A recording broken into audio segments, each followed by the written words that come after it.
Hi, everyone. I'm so happy today. Here with us is Steve Ahern. We know each other for quite some time now. We were former colleagues. I was going to say we are former colleagues, but we used to work together at a law firm for many years. And Steve attends many of my mindfulness offerings. I will say that, like me, he is a big Sixers fan. He roots for the Sixers, but he also roots for the Mets and the Giants, and we'll forgive him for that one. But yeah, a big warm welcome to you, Steve.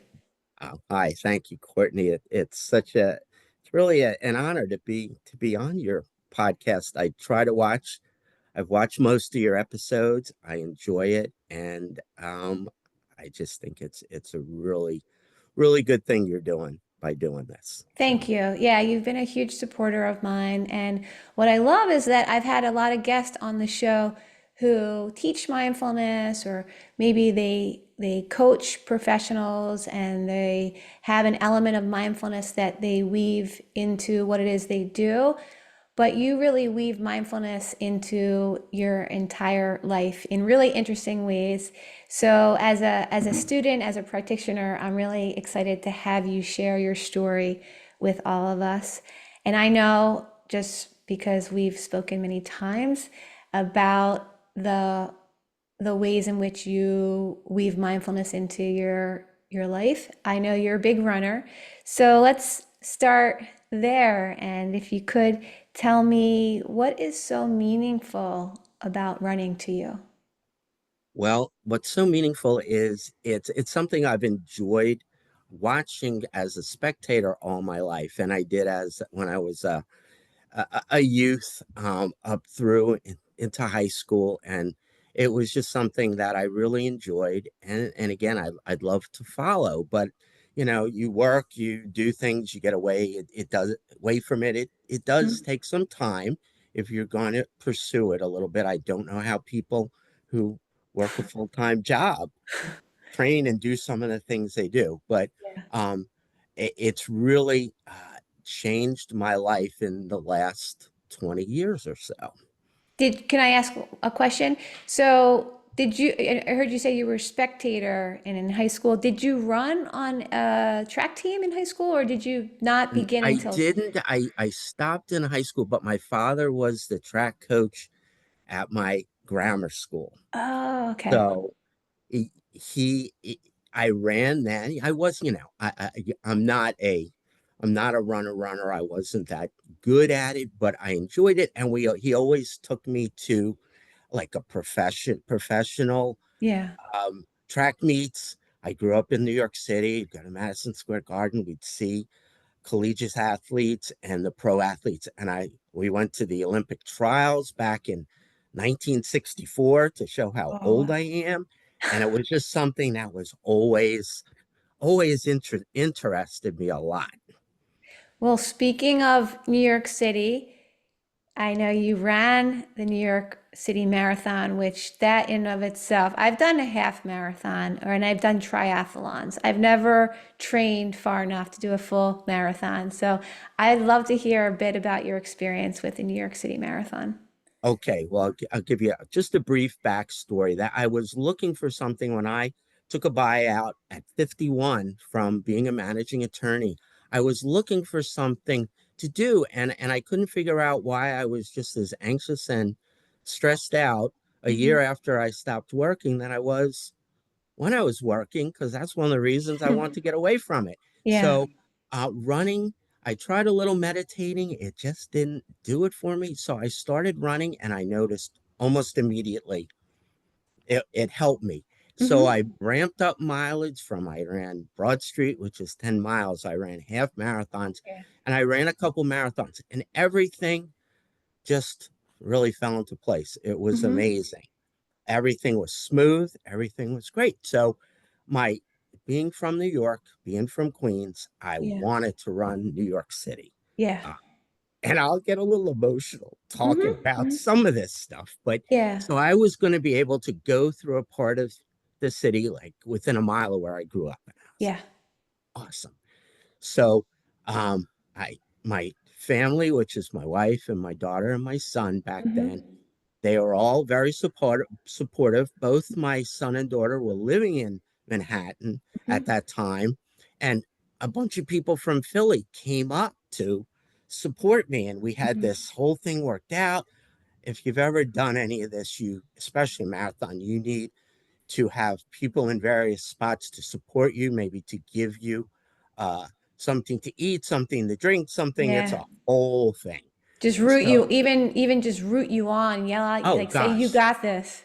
it's amazing, and that it's amazing how all that comes into play. So all right, so we go up. My son and my wife, they ride with me on the subway down to the ferry because I wanted to make this a whole experience. Yeah. So you could take the ferry from Lower Manhattan, you take it across to Hmm. Staten Island where the race starts. You go by the Statue of Liberty. It's Hmm. just, I have my pillow, I got all my stuff, I have these big plans as to what I'm going to do when I get there, and all this other stuff. And I get there, it's great. We get on the bus, which is the 15-minute ride to get to the staging area. And after about 15 minutes, well, I'll digress a little. I am a big Seinfeld fan.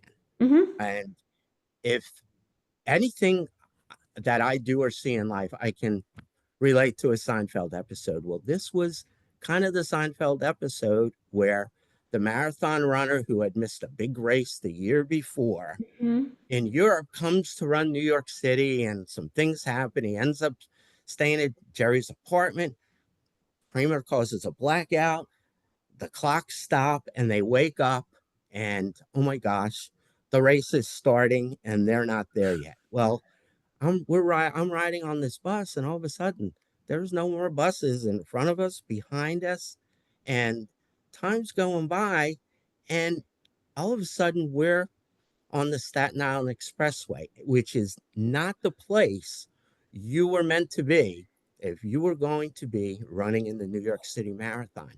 So we're in bumper to bumper traffic. So I know something went wrong, I'm and getting I I'm am getting panicking. anxiety. I'm I feeling am anxiety. panicking. I'm stressed out. I'm like, oh my gosh, I'm not going to get to this race after Yeah. all of this. I got all these people here. I'm not going to make the race. Yeah. So, I mean, we almost had a police escort for this, and we're the only bus.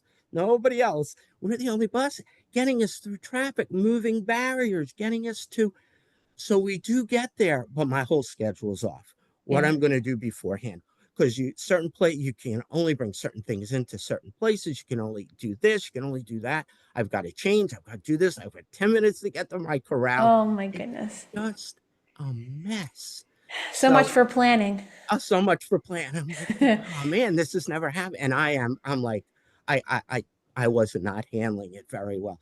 So I get there, I do what I need to do. I get to my corral just about in time, breathe a sigh of relief, but I know I've used up probably half of my energy already. It's Yeah. gone. Yeah. And so we start the race, and it's fantastic. The experience is unbelievable. Go across the bridge, you get into Brooklyn, and you're so I'm getting ready to meet my wife and son, who they're the first people, Hmm. and they're not there. And I'm like, um, okay. And I try to contact them. I look, and then I realize that I have mixed up kilometers with miles. So I had people meeting me at mile markers, and they turned out to be kilometer markers. So everything is off. Oh wow. There's nobody where they're supposed to be. Oh my gosh. So whatever beverages I had, whatever. So not only the pre-race experience has gone bad, but now I have made the race experience go This is like completely a bad awry. dream. This Oh is my a gosh, it's crazy. uh, So there's how many millions of people are using their cell phones, and there's no way you're making a lot of contact. yeah. Everybody's trying to adjust. I think I get to mile 22 and I finally see my daughter, Hmm. which is great, and her boyfriend. But at that time, I was toast.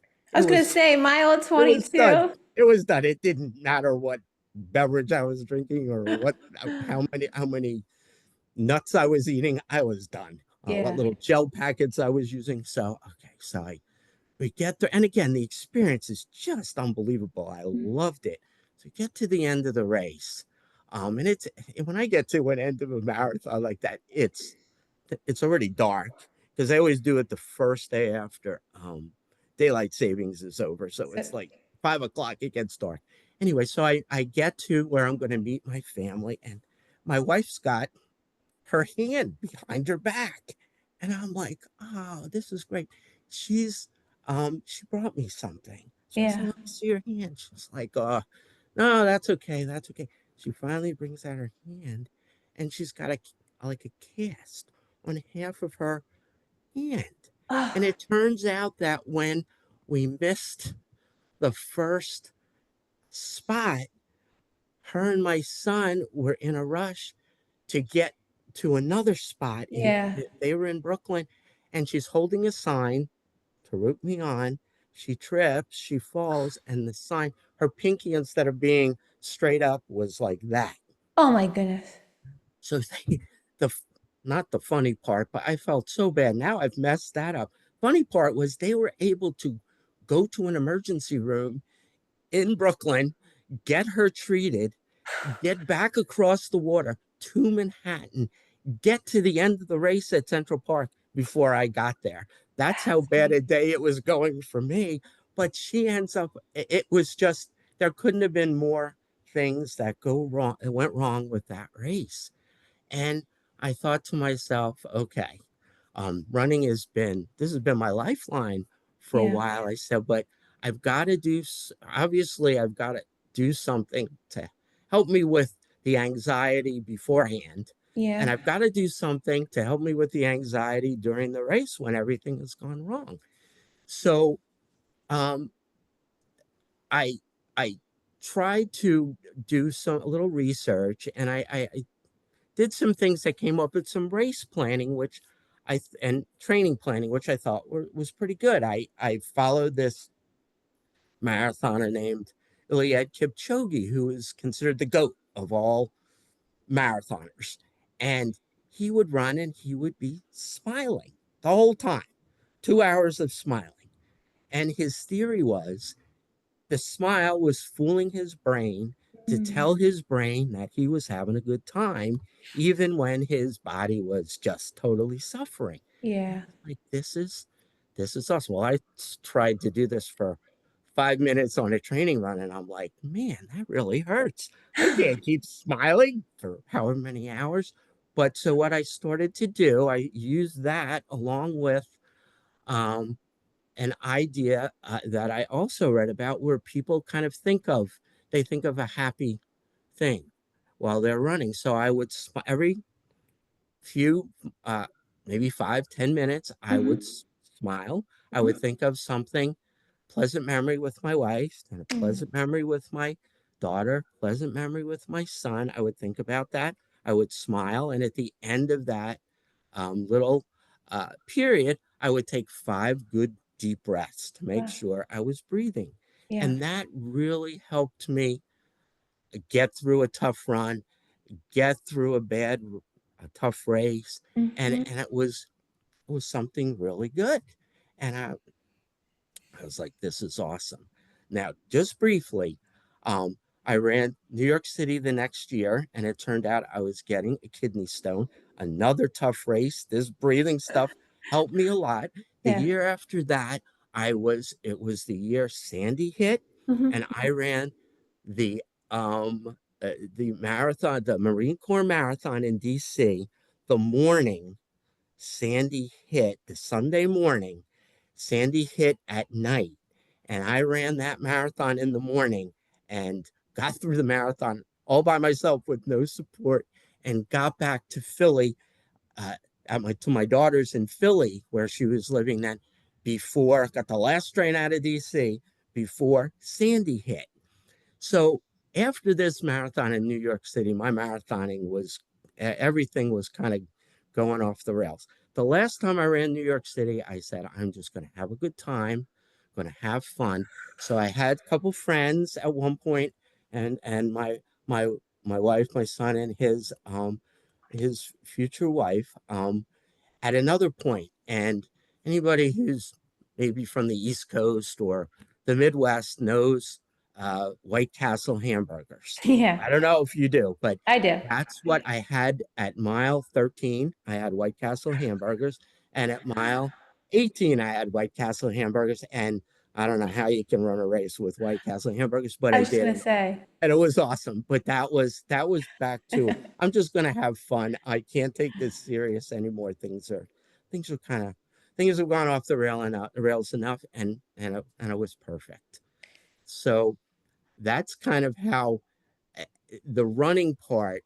I started to use some things, but I hadn't gotten to the mindfulness section of this yet. I hadn't really met. I'm kind of a private person, and I I don't wouldn't go on the internet and find a place and say, okay, I'm going to try this, or I'm going to do that, or I don't do any social media. The only social media I do is LinkedIn, and it's only because I will go on there sometimes to see what you're doing. I don't do any of Thank you. that other stuff. So I then, through a good friend of mine, was able to get a job at the firm we worked at, and I Yeah. met you, and I had just read something about you being interested in, you know, pursuing mindfulness in some sort of way. And I know I said this to you, I'm not sure you remember that at all, but the first time I met you, I said to you at the very end, I said, boy, if you're ever doing anything, I'm really interested. And after meeting you, I said, you know what? I like her. I would trust her. This is somebody I could see me doing this kind of practice with.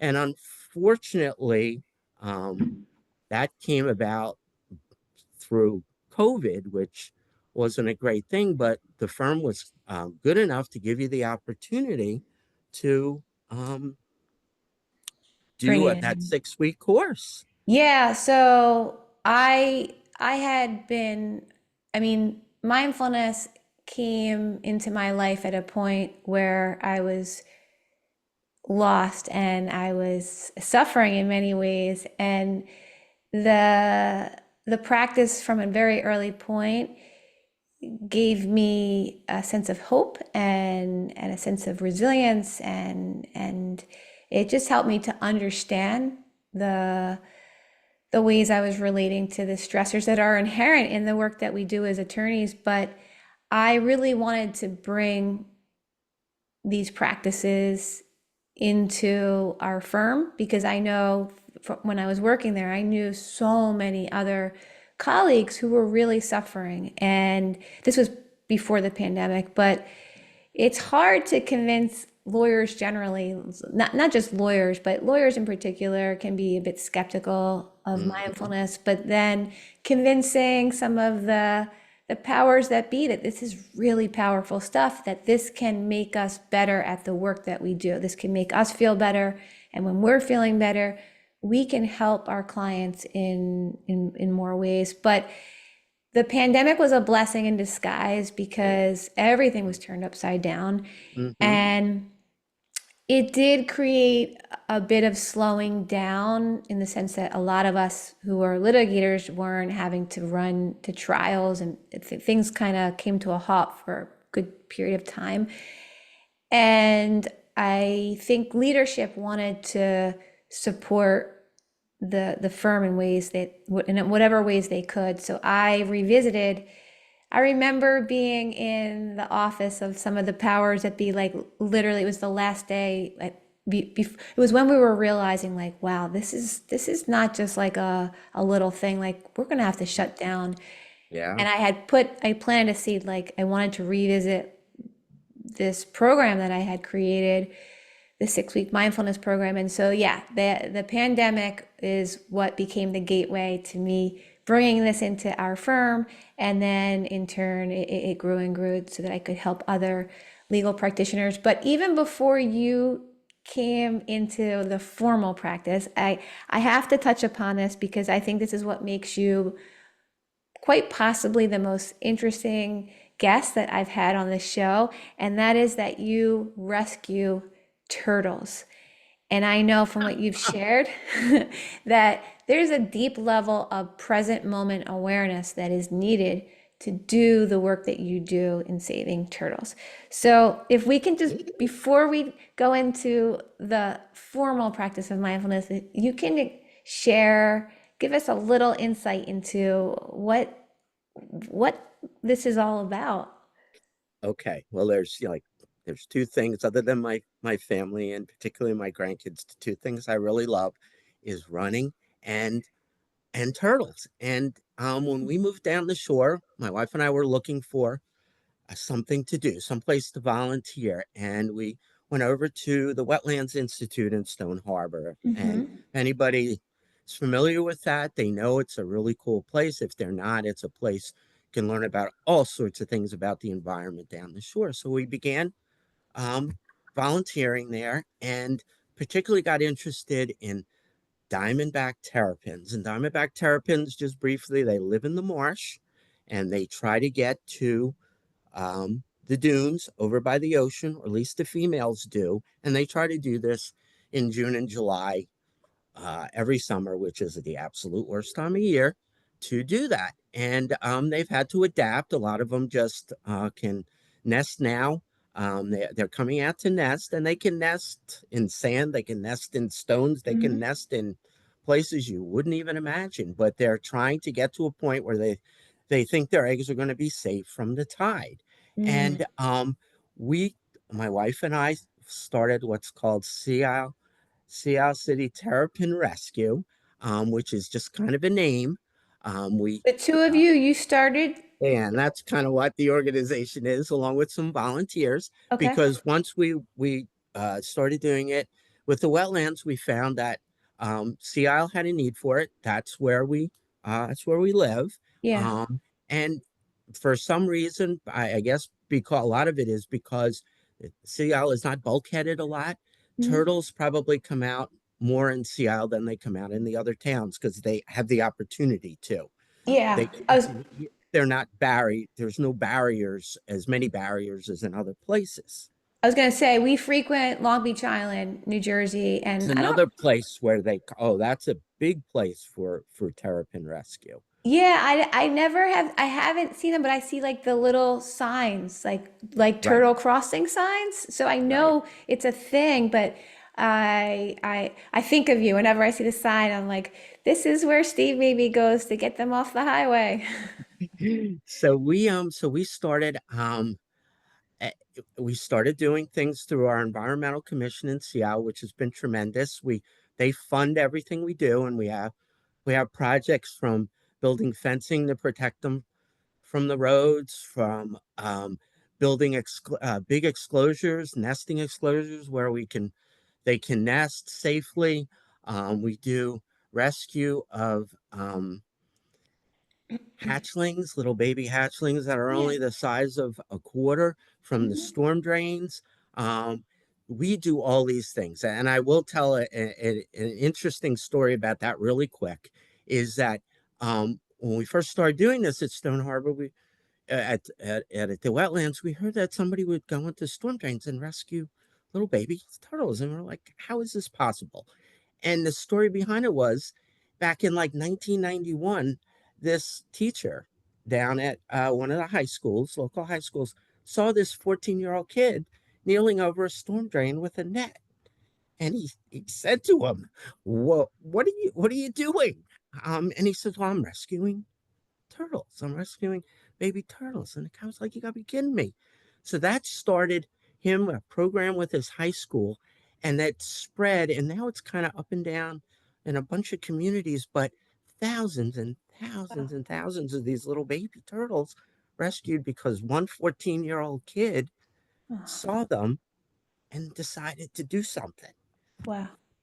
That kind of gets me going Yeah. a bit. So anyway, back to the other part of this. We Well, I just I have to give that some just recognize that the power of something kind that one person does and the way that can ripple out into a mhm. community. And then fast forward, look at all of the amazing work you and your wife are doing and how much it's grown. So it takes one person to kind of plant that seed, so to speak, and then you just watch it Yes. grow. Yeah. It's amazing. So the main thing I do now, and I just turned 72 last week. What? Um, and Happy so birthday. it's getting, yeah, it gets getting a little more difficult. But what I do for those 2 months in the summer, pretty much every day that I'm here and that weather permits, I drive probably 5 or 6 hours a day from the bridge at Avalon to the bridge down that connects to Corson's Inlet, so the length of the island, Strathmere, Sea Isle City, and I move turtles off the street if I try to get them to a place that I know they're going to be safe. Mm-hmm. But in doing that, it, it's um, it's a challenge. And what I've learned from the mindfulness that I've learned through practicing with you is the how you can use it to focus, Mm. and the focus and the breathing that I will do when I know I'm coming to a place that could be a little risky, could be because you're in your mind, you want to make sure that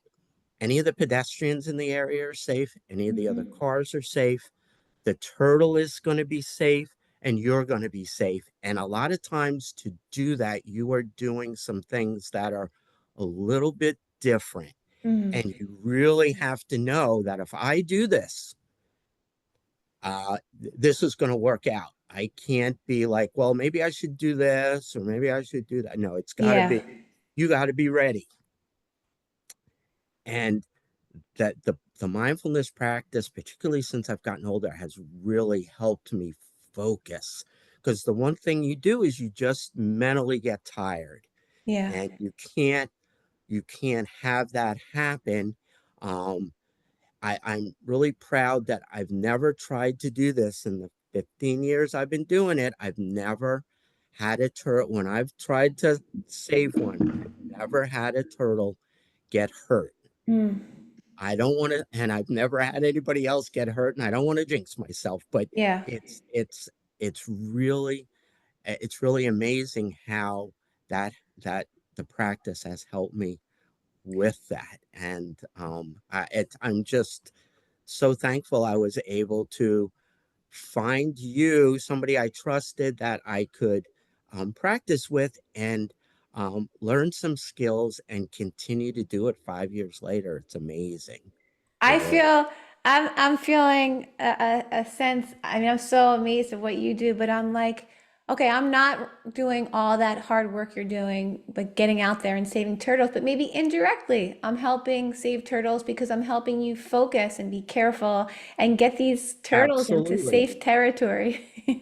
Absolutely. And I know I don't want to embarrass you, but I just can't believe you've continued to do this for us, this group that started 5 years ago. Sometimes it's a very small group, sometimes it's a little bigger group, but Yeah. I mean, sometimes you're in Florida, sometimes you're here, sometimes you're there. You do it every single week, and it's so uplifting, and it makes such a difference in our lives that you do that. And thank you Well, for that. oh, you're welcome. And I say it all the time. I as much as I help each of you, what I get in return, you can't put a value on. And it's just been very supportive. I was offering these drop-ins, these 15-minute drop-in sessions as a co-chair of the wellness committee for the Philadelphia Bar Association. And when the pandemic hit, we were all in quarantine. Some of the people that had been practicing were alone. They don't have families. Some of them were retired. Some of them did have families, and they just looked forward to this time to carve out. A lot of us were homeschooling our children, and Mhm. so to have these 15 minutes to disconnect from everything that we had to juggle and do, and to just rest and to be together and to know that for those 15 minutes we were okay. And for me at least, there was such a sense of community and support. Speaking of, you were touching upon saving turtles, that mental fatigue. When I would get into the room to guide all of you, just that time to notice like how I was doing, how I was running on fumes basically. And then those 15 minutes, because yes, I'm having to think a bit of to do the guiding, but I'm very much in Right. it myself. It was so recharging that I gave my mind almost like a nap, like a place to rest. And so when it got, when I had to go Mhm. back to doing homework with my kids or making countless meals for my family, or figuring out who was juggling what the next day, it's just like being fully present, feeling your breath, not having to focus like on what has to get done, but just focusing on whatever it is you're directing your attention, the breath, the body, sounds. It really does feel like a lifesaver. And I'm so grateful because I don't know if I didn't have this practice, if I didn't have our community, I say, what would I have turned to? I just Yeah. don't know. So as much as I'm grateful to hear that I support you and you get so much out of it, I think it goes both ways for sure. So, well, I Good. know. I'm So, glad. so, oh, sorry. Go I, ahead. I did want to say just one more thing. If people are interested in these turtles I talked about, there's Yeah. always the Wetlands Institute that they can call. I said we don't do social media, but if you Google Seattle Terrapin Rescue or Seattle City Terrapin Rescue, there's usually something out there with my wife's name and my name and a phone number there. And if they're interested in volunteering or anything that they might want to know about turtles, if they're driving along in the summer and they have a question, we're always available for any kind of consultation. It's just we're a little different than other organizations in that we don't do social media. So Mm. I guess that's a negative, but we just don't. So. No, there's definitely benefit to staying off social media. I'll admit that. But I can also share your email if you're comfortable with that, so people can Oh, email sure, you. So we can sure. we can provide that in the episode.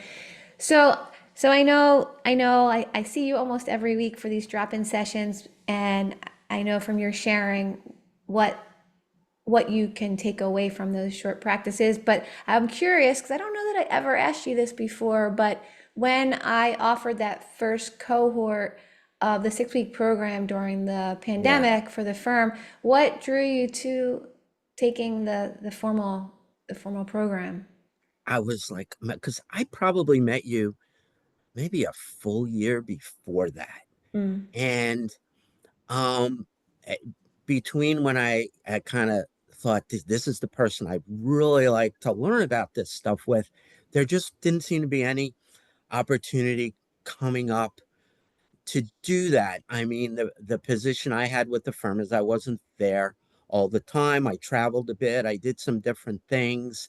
Um, and I was like, boy, I don't know. I don't know if I'm going to be able to do this. And then COVID hit, everybody was home, and I was like, this is my chance. This is awesome Yeah, that the firm is allowing this and that I'm gonna I'm gonna get to see what this is all about. yeah. And I was like, wow, this is and it surprised me a little bit that you had a pretty good group, and then I think you might have had a second group, and maybe not as many people as I would have thought just stayed with it because it just seemed to be for me kind of a life-changing thing. And it was like, wow, this is great. You can just use this for all sorts of things in your life. So, I will say it was a really very special experience. I was so grateful to have the opportunity to share the gift of mindfulness with others, no less colleagues and people who I know were challenged in so many ways. But the firm, it was really well received. We had those first two cohorts. So I was doing like I think two evening courses, one on a Tuesday, one on a Thursday, yeah, something like that. yeah. And then people wanted to take it, but maybe it was hard to do at night. So then we did two more cohorts, and it was maybe a morning and a night. And it got tricky because I was trying to weave it in with I was juggling caseloads, and Sure. I had I had a lot going on, but again, it was just it's my passion. So it was really really great to offer that and to deepen my own practice through Well, teaching. what I thought was so cool before you um, decided to make your coaching a more full-time thing is back in the fall when you had this trial and you were freaking out and you were away and things were going. It was Philly and nothing is ever, you know, going right on schedule there. And then Mm-mm. you came back and you said, wow, I just went with it. And um, it showed me how it showed you were saying to yourself, it showed how the mindfulness really did work and it really did keep you from uh, stressing yourself out and everything worked out for doing what you wanted to do to improve your practice because I think you had gone on a seminar or something Yeah, yeah. it didn't hurt the case it it just probably made you a better lawyer in dealing with all that. And I was just like, that's what this is about. It was I call like our lives are the laboratory for practicing mindfulness. And just like your race, we can think we have everything planned just so. And next thing we know, everything can just sort of go out the window. And if we don't have the resources to be with what is, well, then what happens? But we can really work with hugely challenging experiences, and the practice of mindfulness not only helped me to tap into inner strength to try a case and to juggle a family, but it helps you to get more clarity, I think. And for me, it was seeing clearly where I was in life and what I felt compelled to do, why I was holding myself back. So once I was Mhm. able, I went on a retreat. It was a retreat and Yes. that was scheduled. I had planned it for a year, and it was the week before the trial, which any litigator knows that that's when you're really hunkering down. You're getting everything together. But I made sure that what I And it needed, was with your hero. I mean, it was with your, John I don't know, Kabat-Zinn. hero or I don't Yeah. know what to, but you had to do that. I really, it meant so much to me. And I knew that as crazy as it felt on like a responsibility level, I was so used to, oh no, I have to, I was very rigid. I have to do this, that, and the other. I said, well, what would it be like to not be that rigid? And maybe, just maybe, Mhm. I tried to, I tried to bring in that quality of curiosity and open-mindedness. And I said, well, maybe this will actually work in my favor. And I can honestly say that by stepping away, again, it wasn't like I had the main things that I needed to be lined up. I had my Sure. motions in limine and I had my exhibits and I had my clients prepped. I wasn't being irresponsible. But sometimes I think as high achievers, top performers, litigators, we're perfectionists and we don't know when to draw that line and say, okay, this is Yes. good enough for now. And how can I Yes. take better care of myself? Yes. So, so, so depriving myself of going on the retreat felt like a punishment. And when I looked at it in the big picture, I thought this could be the best possible thing that I do, not only for myself and my family, because I would Mhm. not want to live with me that week if I didn't go on the retreat. I would feel bad for my kids Yeah. and my husband.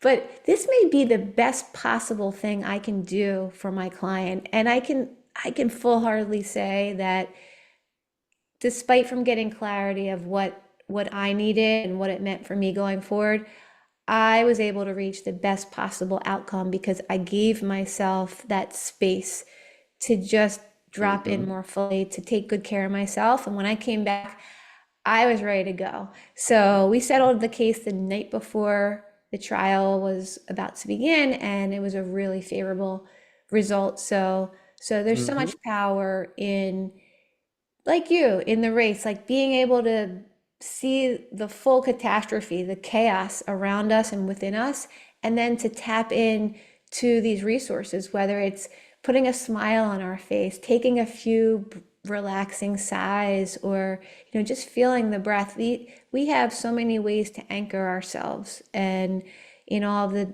doing, we just, it's like you mentioned before we start recording, that pause, like putting our, Yeah. our brakes on for a moment. It just takes intentionality to slow down. But Yeah. speaking of slowing down, I know we could keep going and speeding up and We talking. could. I'm gonna I'm gonna just shift a bit, and I wanted to talk a bit about your current practice of mindfulness. I know you're very much active with your passion, and that they offer you a form of mindfulness that you can informally weave into Hmm. your life. But the formal practice of mindfulness, just for anyone who's listening, whether they're an attorney who's a bit skeptical about what mindfulness can do for them, or maybe there's someone who, like you, they've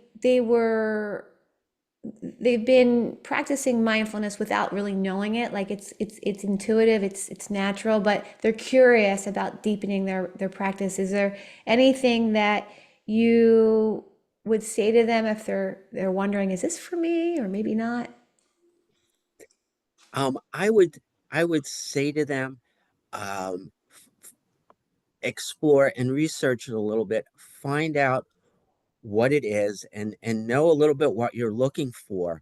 But um, what for me, and this is a little bit particular to me, you are the perfect person to do that just because of your demeanor. And it sounds so crazy. Your voice is so soothing and calming. And when I do some other practices with other people, not that they're not worthwhile and not that it doesn't help me just take a minute and regroup, but it's not the same uh, kind of thing for me.